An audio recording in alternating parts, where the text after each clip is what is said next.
Hello hi നമസ്തേ നമസ്കാരം.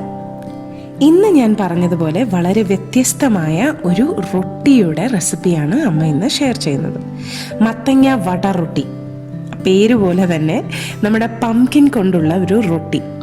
ഇത് നല്ല ചിക്കൻ കറിയുടെയോ മട്ടൻ കറിയുടെയോ ഒക്കെ കൂടെ, അതുമല്ല ഒരു സ്നാക്കായും വേണമെങ്കിൽ കഴിക്കാവുന്ന റെസിപ്പിയാണ്. അപ്പോൾ ചാനൽ സബ്സ്ക്രൈബ് ചെയ്യാൻ മറക്കരുത്. റെസിപ്പി ഇഷ്ടമായെങ്കിൽ ഒരു ലൈക്കും കൂടെ തരാൻ മറക്കരുത്. അപ്പോൾ അമ്മയുടെ മത്തങ്ങ വട റൊട്ടിയിലേക്ക് കടക്കാം.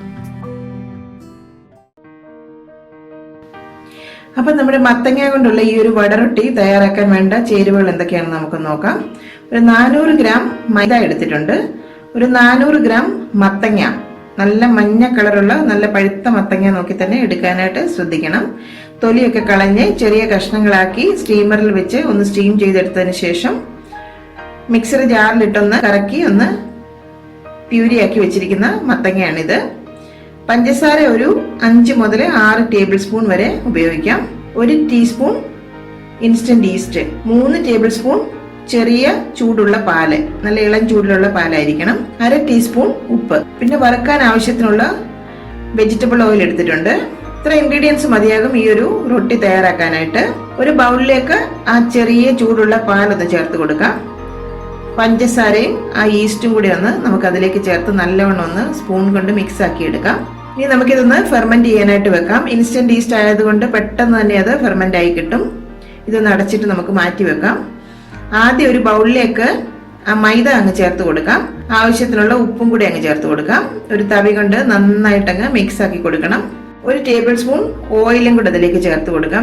ഇനി നമുക്ക് ആ ഫെർമെന്റ് ചെയ്യാൻ വെച്ചിരുന്ന ആ ഈസ്റ്റും പാലും പഞ്ചസാരയും കൂടെ ഉള്ള ആ ഒരു മിക്സും കൂടെ നമുക്ക് ഇതിലേക്ക് അങ്ങ് ചേർത്ത് കൊടുക്കാം.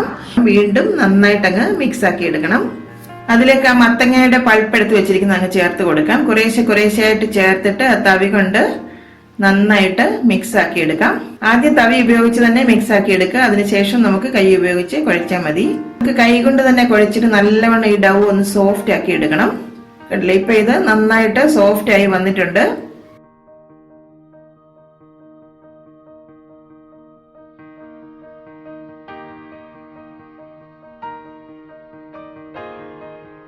മത്തങ്ങ ശരിക്കും ഒത്തിരി ഗുണമുള്ള ഒരു വെജിറ്റബിൾ ആണ് കേട്ടോ. വിലയും കുറവാണ് മത്തങ്ങയ്ക്ക്. നമുക്ക് സാധാരണ സുലഭമായി കിട്ടുന്ന ഒരു വെജിറ്റബിൾ ആണ്. അപ്പൊ ഇതുകൊണ്ട് നിങ്ങൾ ഈ ഒരു വടറൊട്ടി നിങ്ങളൊന്ന് തയ്യാറാക്കി നോക്കണം.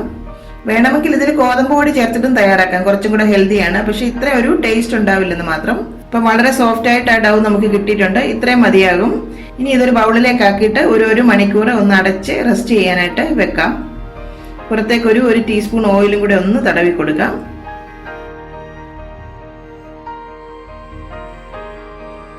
ഇതിപ്പോ ഏതാണ്ട് 1 മണിക്കൂർ കഴിഞ്ഞിട്ടുണ്ട്. മാവൊക്കെ നല്ലവണ്ണം ഒന്ന് പൊങ്ങി ഒന്ന് ഡബിൾ സൈസായി വന്നിട്ടുണ്ട്. ഇനി ഒരു കൗണ്ടർ ടോപ്പ് നല്ലവണ്ണം ക്ലീൻ ചെയ്തതിന് ശേഷം കുറച്ച് ഫ്ലോർ ഒന്ന് ഡസ്റ്റ് ചെയ്ത് കൊടുക്കാം. അതിലേക്ക് ഈ ഡൗ ഒന്ന് വെച്ച് കൊടുക്കാം. നല്ലവണ്ണം കൈകൊണ്ട് ഇതുപോലെ ഒന്നും കൂടി അങ്ങ് നല്ലവണ്ണം ഒന്ന് കുഴച്ചെടുക്കണം. ഇതുപോലെ കുഴച്ചെടുക്കുമ്പോൾ വീണ്ടും ഈ ഡൗ നല്ലവണ്ണം ഒന്ന് സോഫ്റ്റ് ആയി കിട്ടും. എത്രയും ഈ ഡൗ സോഫ്റ്റ് ആയി കിട്ടുന്നോ അത്രയും നമ്മുടെ റൊട്ടി സോഫ്റ്റ് ആയിരിക്കും. കണ്ടില്ലേ, ഇപ്പൊ ഇത് നല്ല സൂപ്പർ സോഫ്റ്റ് ആയിട്ട് വന്നിട്ടുണ്ട്. ഇടയ്ക്കിടയ്ക്ക് കുറേശ്ശെ ഒന്ന് പൊടിയൊന്ന് ഡസ്റ്റ് ചെയ്ത് കൊടുക്കണം. ഇനി ഈ ഡൗവിന്റെ നടുക്കൊക്കെ ഇതുപോലെ ഒരു ഹോൾ ഒന്ന് ഇട്ട് കൊടുത്തിട്ട് പതുക്കെ ഒന്ന് മുറിച്ച് ഇതുപോലെ ഒന്ന് നീളത്തിലാക്കി എടുക്കണം. ഇതുപോലെ നമ്മൾ ചെയ്യുന്നത് എന്താണെന്ന് വെച്ചാൽ ഈക്വൽ ആയിട്ട് നമുക്കിനി ഇതിനെ ഒന്ന് ഡിവൈഡ് ചെയ്ത് ഈക്വൽ പോർഷൻസ് ആക്കി എടുക്കാം. എന്തെങ്കിലും കട്ടറോ എന്തെങ്കിലും നൈഫോ കൊണ്ട് ഇതുപോലെ ഒരേപോലെ സൈസിൽ ഈക്വൽ ആയിട്ട് അങ്ങ് ഡിവൈഡ് ചെയ്തെടുക്കാം.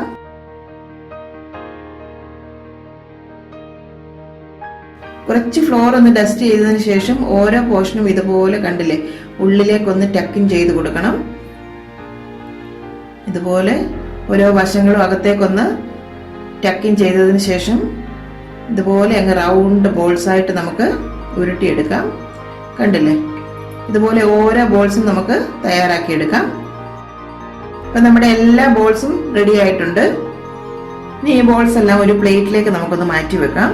ഒരു ക്ലിങ് ഫിലിം കൊണ്ട് ഒന്ന് കവർ ചെയ്തതിന് ശേഷം ഒരു 10 മിനിറ്റ് വീണ്ടും ഒന്നുകൂടി ഒന്ന് റെസ്റ്റ് ചെയ്യാനായിട്ട് വെക്കാം. ഇപ്പൊ 10 മിനിറ്റ് കഴിഞ്ഞിട്ടുണ്ട്. ഇനി ഓരോ ബോൾസും നമുക്കൊന്ന് പരത്തിയെടുക്കാം. അല്പം പൊടി ഒന്ന് വീണ്ടും തൂകിയതിന് ശേഷം ഇതുപോലെ ഓരോന്നും നമുക്ക് പരത്തിയെടുക്കാം. തീരെ അങ്ങ് തിന്നാക്കണ്ട കേട്ടോ, കുറച്ചൊരു കട്ടിയിൽ വേണേ. ഇതുപോലെ ഈ ഒരു കട്ടിയിൽ നമുക്കങ്ങ് പരത്തിയെടുക്കാം. ഇതുപോലെ എല്ലാ ബോൾസും അല്പം പൊടി തൂക്കിയതിന് ശേഷം നമുക്ക് ഇതുപോലെ അങ്ങ് പരത്തിയെടുക്കാം.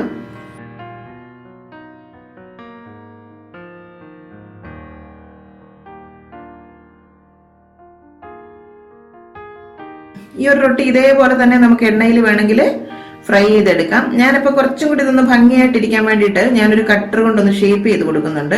അപ്പൊ കറക്റ്റ് ഒരു റൗണ്ടായിട്ട് കിട്ടും. നിങ്ങളുടെ കയ്യിൽ എന്തെങ്കിലും കട്ടറോ അല്ലെങ്കിൽ ഒരു പാത്രത്തിന്റെ അടപ്പോ എന്തെങ്കിലും ഇതുപോലെ ഉണ്ടെന്നുണ്ടെങ്കിൽ ഇതുപോലെ ഒന്ന് നിങ്ങൾക്ക് വേണ്ട ഒരു സൈസിൽ തന്നെ കട്ട് ചെയ്തെടുക്കാം. ഞാനിപ്പോൾ ഇതുപോലെ ഒരു അടപ്പ് കൊണ്ട് ഒന്ന് കട്ട് ചെയ്തെടുക്കുകയാണ്. കണ്ടില്ലേ, നല്ല റൗണ്ടായിട്ട് വന്നിട്ടുണ്ട്. ഇനി അതിന്റെ നടുഭാഗത്ത് ഒരു ചെറിയൊരു അടപ്പ് കൊണ്ട് ഇതുപോലെ ഒരു ചെറിയ ഹോളും കൂടെ ഇട്ട് കൊടുക്കുകയാണ്.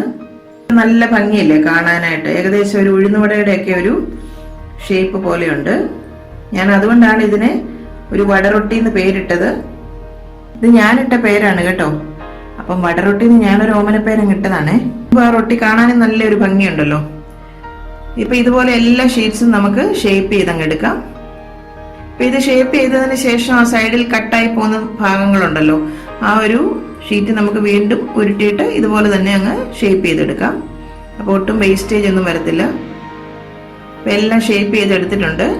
ഈ റൊട്ടി ഒന്ന് വറുത്തെടുക്കാനായിട്ട് ഒരു കടായി ഞാൻ സ്റ്റൗ വെച്ചിട്ടുണ്ട്. അതിലേക്ക് ആവശ്യത്തിന് എണ്ണ ഒഴിച്ചു കൊടുക്കാം. എണ്ണ നന്നായി ചൂടായി വരട്ടെ. ആ റൊട്ടിയുടെ ആ ഒരു ചെറിയ കട്ട് ചെയ്ത ഭാഗം നമുക്ക് അതിലേക്കൊന്ന് ഇട്ട് കൊടുക്കാം. എണ്ണ ചൂടായൊന്നൊന്ന് ചെക്ക് ചെയ്യാനായിട്ട്. ഇപ്പം എണ്ണ നന്നായിട്ട് ചൂടായി വന്നിട്ടുണ്ട്. ഇനി ഒരു റൊട്ടി അതിലേക്ക് പതുക്കെ അങ്ങ് ചേർത്ത് കൊടുക്കാം. ഫ്ലെയിം എപ്പോഴും മീഡിയത്തിൽ തന്നെ വെക്കണം. തീ കൂടിപ്പോയാൽ പെട്ടെന്ന് കരിഞ്ഞു പോകും. തീ കുറച്ചും വെക്കരുത് കേട്ടോ, എണ്ണ കുടിക്കുവേ. തവി കൊണ്ട് പതുക്കെ ഒന്ന് പ്രസ് ചെയ്ത് കൊടുക്കാം. കണ്ടില്ലേ, നല്ല കുമിളയൊക്കെ വന്നു കഴിഞ്ഞാൽ ഇതുപോലെ ഒന്ന് തിരിച്ചിട്ട് കൊടുക്കണം. അങ്ങോട്ടും ഇങ്ങോട്ടും ഒന്ന് തിരിച്ച് മറിച്ച് വിട്ടിട്ട് അതൊന്ന് മൂപ്പിച്ചെടുക്കണം. അപ്പോൾ ഈ റൊട്ടി ഇപ്പോൾ ഇവിടെ റെഡി ആയിട്ടുണ്ട്. നമുക്ക് സ്ട്രെയിനറിലേക്ക് അങ്ങ് കോരിയെടുക്കാം. അടുത്ത റൊട്ടിയും ഇതുപോലെ എണ്ണയിലേക്ക് അങ്ങ് ചേർത്ത് കൊടുക്കാം. എന്നിട്ട് ഇത് നന്നായി പൊങ്ങി വന്നിട്ടുണ്ട്. അത് ഇതുപോലെ ഒന്ന് തിരിച്ച് മറിച്ച് വിട്ട് കൊടുക്കണം. തവി കൊണ്ടൊന്ന് പുറത്തൊന്ന് പതുക്കെ ഒന്ന് പ്രസ് ചെയ്ത് കൊടുക്കണം. അപ്പൊ പെട്ടെന്ന് തന്നെ അത് പൊങ്ങി വരും.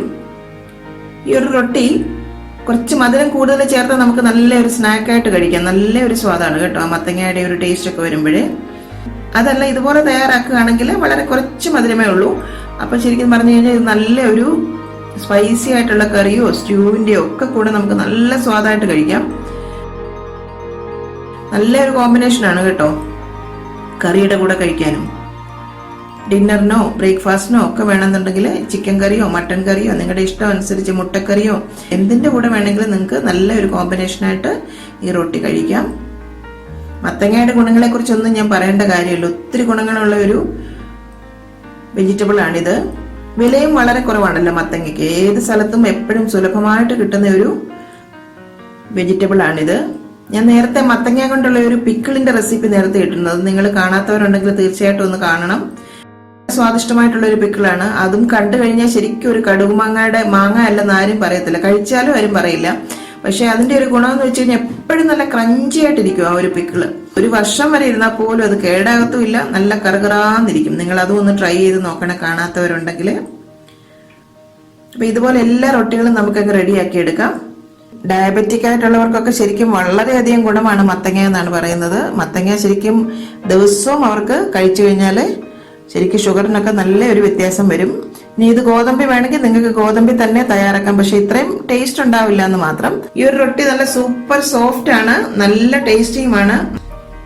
ശരിക്കും ഇതൊന്ന് മുറിച്ച് കാണിക്കണമെന്നുണ്ടായിരുന്നു നിങ്ങളെ. ഞാനത് മുറിച്ച് കാണിച്ചത് ശരിക്കും പറഞ്ഞ വീഡിയോ റെക്കോർഡ് ആയില്ല.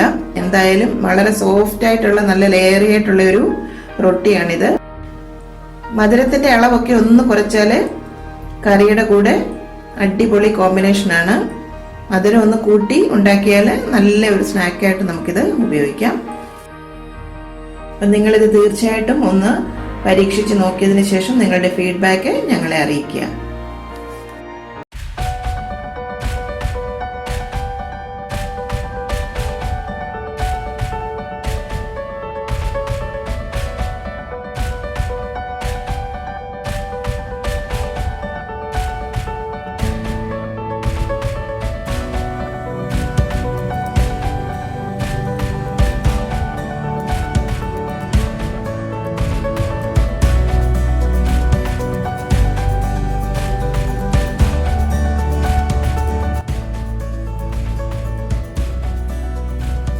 എൻ്റെ അമ്മയുടെ ഇന്നത്തെ ഈ റെസിപ്പി നിങ്ങൾക്ക് ഇഷ്ടമായെങ്കിൽ ഈ വീഡിയോ നിങ്ങൾ തീർച്ചയായും ലൈക്ക് ചെയ്ത് ഷെയർ ചെയ്ത് ഞങ്ങളെ സപ്പോർട്ട് ചെയ്യണം.